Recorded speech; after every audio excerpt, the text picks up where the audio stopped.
Laudetur Jesus Christus, loué soit Jésus-Christ, Amen. Bonjour à tous et bienvenue à cette édition de nouvelles sur la radio-télévision Fraternité. Ici à Mboujima, il est 7h45. Voici votre journal en ce jeudi 13 novembre 2025. L'actualité ce matin partira du Vatican où le pape Léon XIV plutôt a abordé la question de la fraternité universelle, très essentielle du christianisme hier lors de l'audience générale place Saint-Pierre de Rome devant 40 000 fidèles. Détail, c'est après ces titres. Une importante quantité de diamants estimés à plus de 13 kg a été saisie mardi dernier à l'aéroport de Bipemba par les services provinciaux de l'antifraude. Une performance saluée par le gouverneur intérimaire Daniel Kazadi Chilumbaï. À suivre dans ce journal, les matchs RDC-Cameroun dans le cadre des éliminatoires de la Coupe du Monde 2026. Le match est prévu ce soir. Des détails, c'est dans un instant. Herbert Chibanangandou met en onde ce journal, supervisé par Jean-Marie Moulumba et Bernard Kachama. Sabin Missa Kabumbu est avec vous à la présentation. On est ensemble et bienvenue à tous dans votre journal. Radio Télé Fraternité, c'est l'actualité à la vitesse du monde. À l'audience générale hier mercredi, le pape Léon XIV a abordé la question de la fraternité universelle comme très essentielle du christianisme, poursuivant les sigles des catéchèses jubilaires entièrement consacrés à Jésus-Christ, notre espérance. Mercredi, lors de l'audience générale, place Saint-Pierre, le souverain pontife a médité sur la fraternité devant 40 000 fidèles. Léon XIV a rappelé que l'annonce de la bonne nouvelle est destinée au salut de tous et jamais sous une forme exclusive ou privée. Reportage Myriam Sandono de Radio Vatican. C'est l'un des grands défis de l'humanité contemporaine, selon Léon XIV. Sans la fraternité, nous risquons de tomber malades de solitude ou de narcissisme, a d'emblée prévenu le pape, regrettant que le prochain soit alors réduit à quelqu'un dont on peut tirer profit, sans jamais se donner soi-même. En dépit des nombreuses guerres qui meurtrissent le monde, le souverain pontife reste cependant convaincu que la fraternité n'est pas un beau rêve impossible, ni le désir de quelques illusionnés. Il faut, pour surmonter les ombres qui la menacent, puiser lumière et force auprès du Christ, le seul qui nous libère du poison de l'inimitié, à l'image de la salutation de Saint François d'Assise, reprise par le pape François, tous frères, fratelli tutti. La fraternità donata da Cristo, morto e risorto, ci libera dalle logiche negative degli egoismi, delle divisioni, delle prépotenze. La fraternité donnée par le Christ, mort et ressuscité, nous libère des logiques négatives de l'égoïsme, des divisions, des abus de pouvoir, souligne encore Léon XIV, rappelant notre vocation originelle, un amour et une espérance chaque jour renouvelés. Myriam Sandono, notre consoeur des radios Vatican à l'instant dans votre journal. Nous abordons maintenant les journaux sur le plan provincial qui reste dominé par l'arrivée hier et mercredi ici à Mboujima de la ministre de la Jeunesse et Éveil patriotique, Grâce Emi Coutinho. Il est arrivé donc en Mboujima en provenance de Chikapa, chef-lieu de la province du Kasaï, au bas de la passerelle. Elle a été accueillie à l'aéroport de Bipemba par les ministres provinciaux de la Jeunesse, Jean-Nico Mwamba-Kamba, et son collègue de la Justice, Ernest Ilunga, ainsi que les membres du Conseil provincial de la Jeunesse et plusieurs jeunes issus des différentes structures. De là, elle s'est rendue au gouvernorat de province où elle a présenté ses civilités au gouverneur intérimaire, Dr Daniel Kazadi Chilumbaï. Au sortir de l'audience, Grâce Emi Coutinho n'a fait aucune déclaration à la presse. Toutefois, la ministre de la Jeunesse et Éveil patriotique est au chef-lieu du Kasaï oriental dans le cadre des consultations de la jeunesse qu'elle mène à travers les pays. Le Kasaï oriental constitue la 4e étape de cette tournée. Une importante quantité de diamants, estimée à plus de 13 kg, a été saisie mardi dernier à l'aéroport de Bipemba par les services provinciaux de l'antifraude, de la division des mines ainsi que d'autres structures spécialisées opérant à l'aéroport de Bipemba. Cette cargaison illicite s'apprêtait à être acheminée vers Kinshasa avant l'intervention des autorités compétentes. Informé de la situation, le gouverneur ad interim Dr Daniel Kazadi Chilumbaï a immédiatement dépêché sur place tous toutes les équipes concernées pour s'assurer du bon déroulement des procédures légales. Fidèle à la vision du gouverneur Jean-Paul Mbouba Kapo, il a insisté sur la stricte application de la loi et la transparence dans les traitements de ces dossiers. Le président du conseil d'administration du cadastre minier, Camille en sigle en République démocratique du Congo, séjourne depuis hier mercredi ici à Mbujimayi. Crispin Bindoule Mitino est venu en mission officielle d'itinérance au Kasaï oriental pour vérifier les permis d'exploitation et envisager l'installation du cadastre minier. Je propose de l'écouter à l'issue de l'audience lui accordée au gouvernement de province par le ministre provincial de la Santé qui fait l'intérim du gouverneur de province. Je suis au Kasaï oriental ici à Mbujimayi, c'est dans le cadre d'une mission officielle du cadastre minier. Je suis président du conseil d'administration du cadastre minier. Je suis en itinérance pour voir là où il y a de permis miniers. Vous savez que le cadastre minier gère les domaines miniers. Et nous sommes ici pour vérifier nos clients, ceux qui ont des permis de recherche et d'exploitation, ceux qui ont des permis de petites mines, et ainsi de suite. Mais aussi, nous sommes en train d'étudier comment nous pouvons nous installer dans cette province pour le cadastre de proximité. Vous savez que nous avons ici des miniers et nous devons être vraiment présents et permanents dans cette province. Si vous lisez les codes miniers, le cadastre minier s'installe là où il y a la concentration minière. Et peut-être que nous allons constater cette concentration minière parce que dans la province, si nous trouvons qu'il y a la concentration minière, nous allons installer les cadastres miniers. C'est pour les Congolais et cette province est bien connue par les diamants. Mais à part les diamants, il y a d'autres minéraux. Et nous sommes là pour peut-être voir s'il y a possibilité d'installer les cadastres miniers dans cette province. Sa réaction, c'est qu'il faut qu'on installe le cadastre minier dans cette province. C'est ça sa demande. Et nous allons aussi transmettre le message à qui des droits, surtout à la tutelle, au ministère des Mines. Et il nous a aussi encouragé d'aller voir l'exploitation artisanale dans le territoire de Kabea-Kamwanga et dans le territoire de Miat. Évidemment, ils nous ont parlé de la sécurité. Moi, j'ai été très content, très ravi quand il me parle que la sécurité se porte bien ici. Vous savez qu'au-delà d'être président du cadastre minier, je suis député national élu de la ville de Butembo. Et vous savez que chez nous, c'est là où l'M23 est en train de faire la loi. Donc, quand il m'a parlé de la sécurité, je suis vraiment ravi et très content. Et j'encourage vraiment les autorités provinciales ainsi que le chef de l'État parce que la première autorité sécuritaire, c'est le chef de l'État. Voilà, c'était là Crispin Bindoule Mitino, PCA, président du conseil d'administration du cadastre minier Camille en sigle, hier à son arrivée ici dans la ville de Mbujimayi. En prélude à la table ronde nationale sur l'emploi et l'entrepreneuriat des jeunes prévue du 17 au 19 novembre en cours, le ministre de l'entrepreneuriat a réuni mardi dernier à Kinshasa, dans l'immeuble intelligent, le gouverneur de 26 provinces de la RDC, parmi eux Jean-Paul Mbouba Kapo, gouverneur du Kasaï oriental, qui séjourne actuellement dans la ville-province de Kinshasa. Il a pris part active à ces consultations stratégiques conformément à la vision du chef de l'État, Félix Tshisekedi, qui place la jeunesse au cœur du développement national. À l'issue de la rencontre, le gouverneur Jean-Paul Mbouba Kapo a salué l'initiative présidentielle et souligné l'importance de cette démarche. Nous d'abord remercions le chef de l'État qui a pris cette initiative de mettre la jeunesse au centre de toutes choses dans notre pays, puisque nous ne pouvons pas évoluer sans la jeunesse qui est la grande part de la population de notre pays. Et nous avions été consultés pour préparer ce grand forum qui aura lieu d'ici le 17 au 19 sur l'emploi, la jeunesse et l'entrepreneuriat. Vous savez, le monde évolue maintenant avec différents secteurs, surtout dans le secteur privé. Nous ne pouvons pas parler aujourd'hui de l'économie sans entreprise et sans associer les jeunes. Nous pensons que comme la jeunesse est l'avenir de demain, il nous est donné le devoir de pouvoir préparer les jeunes dans les différentes filières pour que nous venions présenter un travail dans le forum sur l'entrepreneuriat des jeunes et l'emploi que nous devons normalement créer à partir des réalités de toutes nos provinces respectives.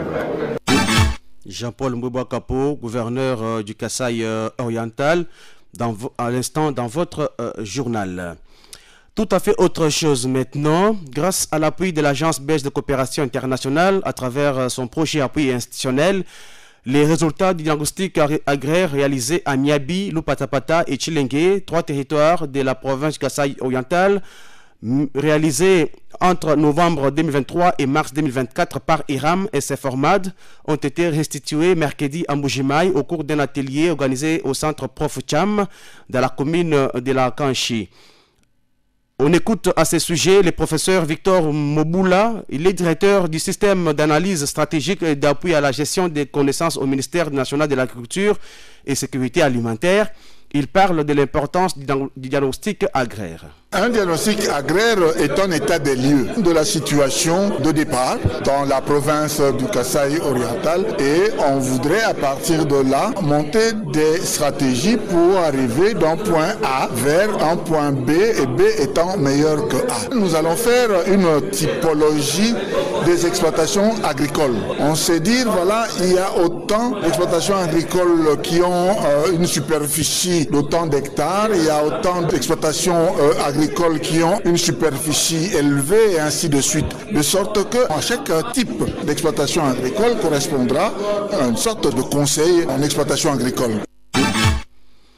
Le diagnostic a été réalisé par M. Augustin Chilumba Ilunga, consultant IRAM, dans 4 zones agroécologiques dominées par les plateaux et les savanes. Cela a permis d'identifier les systèmes de culture, d'élevage et de production avec comme constat majeur les potentiels agricoles sous-exploités, les systèmes fragiles et les défis culturels. Il a recommandé d'améliorer la gestion de la fertilité des sols, améliorer l'accès aux semences de qualité, améliorer l'accès aux intrants phytosanitaires, développer l'élevage familial, améliorer l'entrepreneuriat agricole, résoudre les conflits fonciers et renforcer les services d'appui agricole.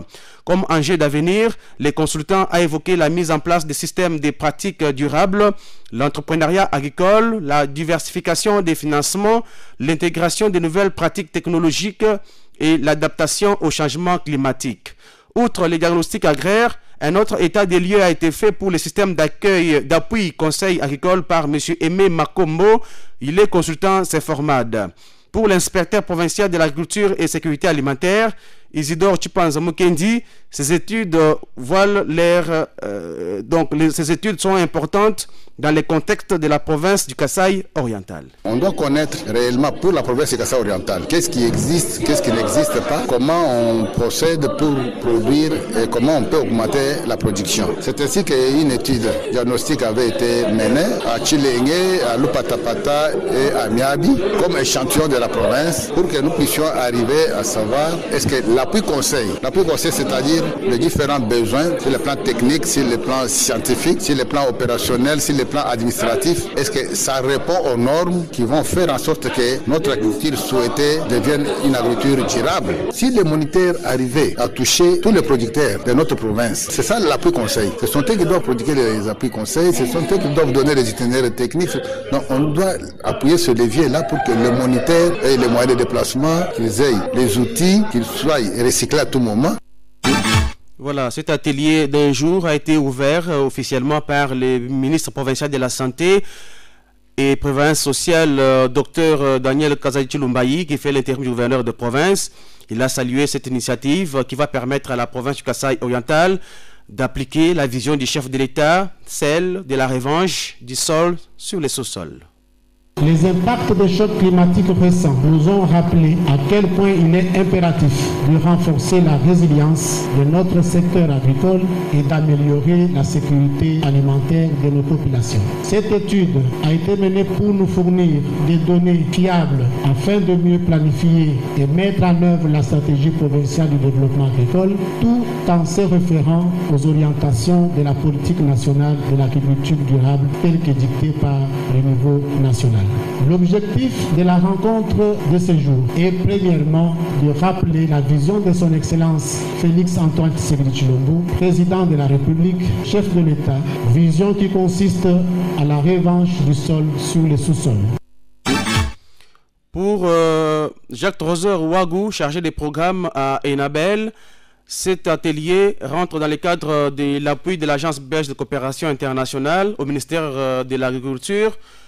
dans le cadre du pilier 4 de cet appui. On l'écoute. Cette mission s'inscrit dans le pilier 4 de l'appui institutionnel au niveau central, dont l'objectif est de renforcer les capacités du ministère dans ses fonctions essentielles attendées, planification et pilotage des politiques agricoles, production et analyse des diagnostics sectoriels, coordination entre le niveau central et provincial et collaboration stratégique avec les partenaires techniques et financiers. À travers cette mission, Enabel réaffirme son engagement pour un secteur agricole modernisé avec des outils de conseil et de gestion performants, structurés grâce à des organisations paysannes renforcées, résilients en promouvant des pratiques agroécologiques, inclusifs, intégrant le jeune, les femmes et les groupes vulnérables, connectés par un dialogue constant entre le niveau central, provincial et local.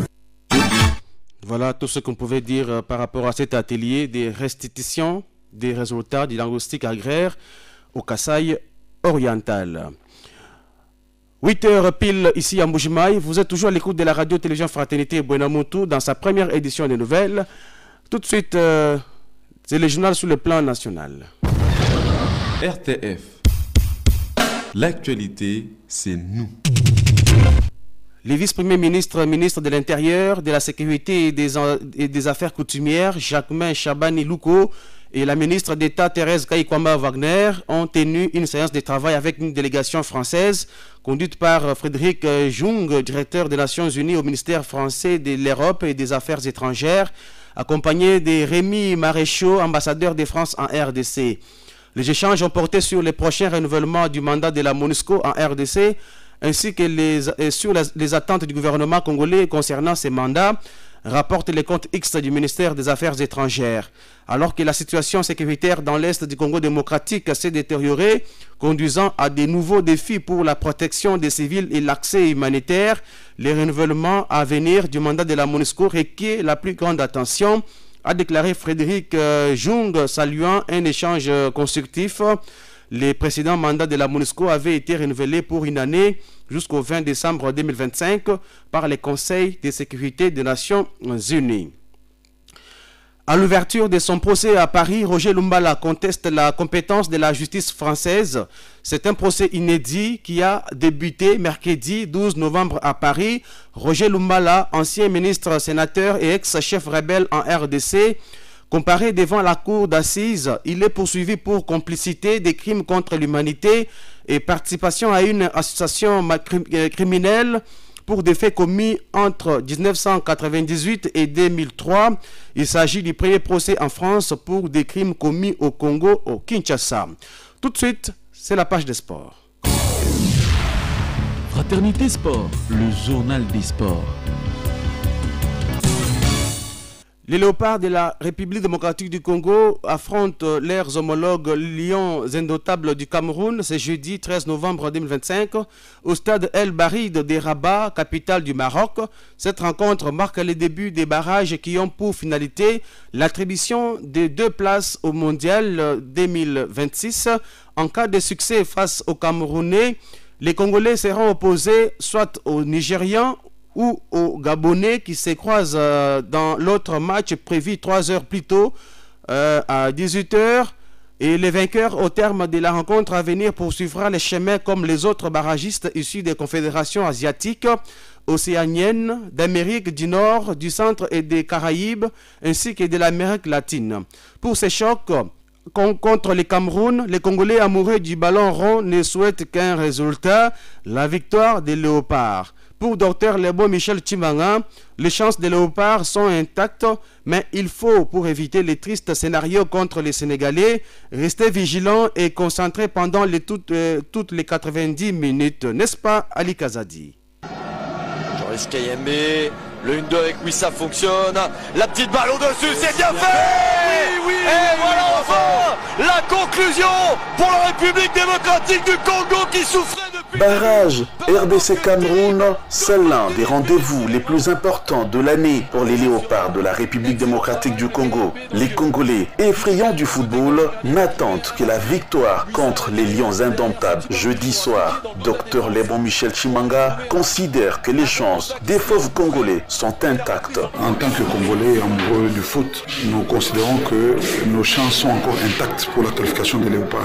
Je pense que le passé avec le Sénégal nous a laissé un mauvais souvenir, mais nos joueurs sont motivés, toute la population est motivée pour que notre pays, notre équipe nationale se qualifie. Je sais que même le gouvernement a mis le paquet double pour que les joueurs soient motivés afin de mieux nous représenter pendant ce match et que nous gagnons, nous passons à l'étape suivante parce que notre souci c'est retrouver quand même la Coupe du Monde après autant d'années. Depuis 1974, notre dernière participation, en tout cas, nous voulons à tout prix participer à cette Coupe du Monde et espérer bien prester pour le plaisir de tout le monde. Assurance et espoir, oui, mais il y a cette peur bleue. La RDC déçoit souvent lors des grands rendez-vous. Le cas le plus récent, la défaite contre le Sénégal, que tous gardons au travers de la gorge pour éviter une pilule amère à avaler. Dr Chimanga Lebon Michel conseille la concentration de la première à la dernière minute. Le Congo a des atouts. Cependant, nous avons un problème, le manque de concentration. Souvent, le Congo joue bien, presque bien les premières minutes ou par exemple la première mi-temps et souvent nous sommes rattrapés en fin de match. C'est-à-dire que même l'entraîneur doit être très regardant de ce côté-là. Parce que le match se joue pendant 90 minutes, plus le temps additionnel bien sûr. Alors les joueurs doivent être concentrés de la première jusqu'à la dernière minute. Alors notre faiblesse là, nous devons nous corriger pour que nous soyons concentrés parce que toute la nation n'attend que la qualification. Même si le Cameroun est aussi motivé, mais nous sommes plus que motivés pour arriver à se qualifier. Alors si nous corrigeons notre faiblesse de manque de concentration en dernière minute, la fatigue et la négligence, c'est ça qui nous a toujours fait perdre beaucoup de matchs de grande envergure et de beaucoup de matchs décisifs pouvant nous aider à nous qualifier pour des grandes compétitions. RDC Cameroun,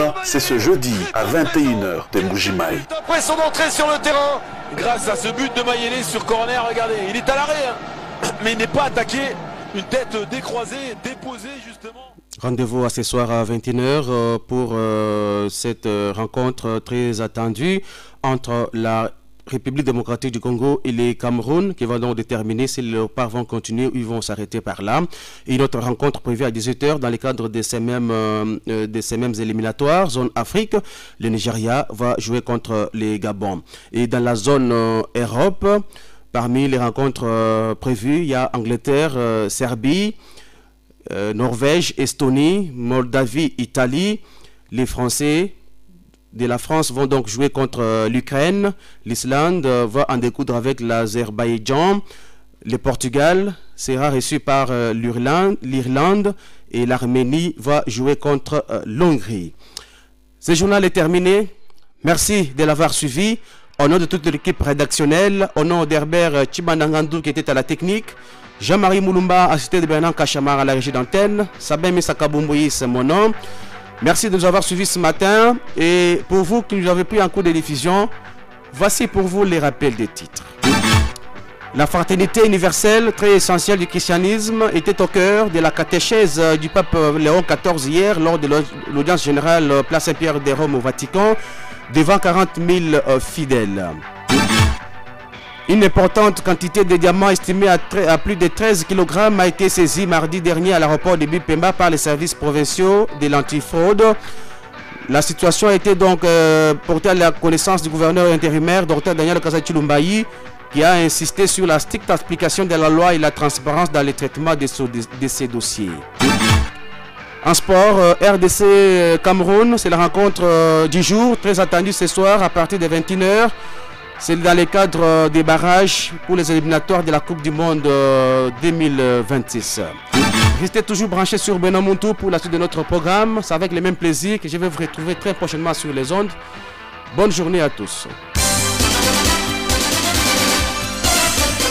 Radio Télé Fraternité, c'est l'actualité à la vitesse du monde.